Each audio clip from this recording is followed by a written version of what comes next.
Comment faire la part des choses entre le temps d'écran et l'ensemble des activités de l'enfant est une question extrêmement difficile parce que toutes les familles n'ont pas les mêmes attentes vis-à-vis de leur enfant, ni d'ailleurs vis-à-vis d'eux-mêmes.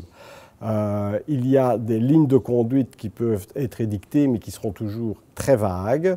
Ce qu'il faut bien se rappeler, c'est que les écrans sont cumulatifs, c'est-à-dire qu'il ne faut pas dire je passe 2 heures devant la télévision, puis je passe 1 heure devant mon écran de tablette, c'est un total de 3 heures d'écran. Ça, c'est particulièrement important dans le cadre d'une activité équilibrée. De la même façon que personne n'aurait l'idée de laisser son enfant 8 heures à la piscine, il ne faut pas laisser son enfant 8 heures devant tous les écrans. Alors, les conseils en heures sont assez difficiles à donner puisque ça dépend essentiellement des répercussions qu'aurait cette activité sur l'enfant. Si un enfant consomme en dessous de 3 ans, par exemple, 1 heure à 2 heures d'écran, mais que vous constatez un excès de poids ou des troubles du sommeil, c'est une consommation qui est d'office excessive.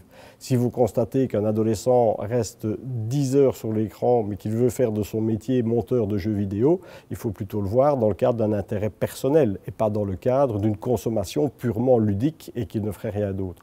Donc, si on reprend, je dirais, les effets sur le petit, le plus facile pour guider les parents, c'est est-ce qu'il dort bien, est-ce qu'il n'y a pas d'excès de poids, auquel cas il faut interroger les écrans comme il faut s'interroger sur l'ensemble des habitudes de la famille.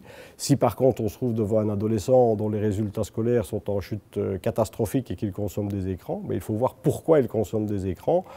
Parce que c'est peut-être pour lui un refuge, et donc c'est plus de nouveau le fonctionnement familial global qu'il faut questionner que de se focaliser sur l'écran qui est peut-être un symptôme de quelque chose.